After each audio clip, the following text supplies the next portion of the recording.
Hi everyone, in front of me I've got HMD Skyline, and let me share with you how to check for the software updates on this device. So first of all, make sure that you've got the internet connection. It is required. You can use Wi-Fi or mobile data, and then enter the settings.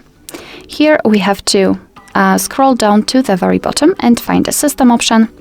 And right here we've got the system update. So let's tap. Your device will basically check for the updates, and you can meet two different scenarios. That was the first one where your system is up to date, there's nothing to download, your device will show it to you.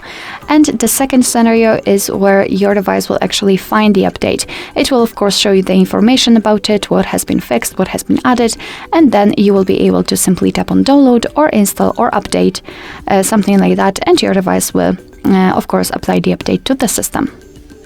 Alright, so that will be all. Thank you so much for watching. I hope that this video was helpful, and if it was, please hit the subscribe button and leave the thumbs up.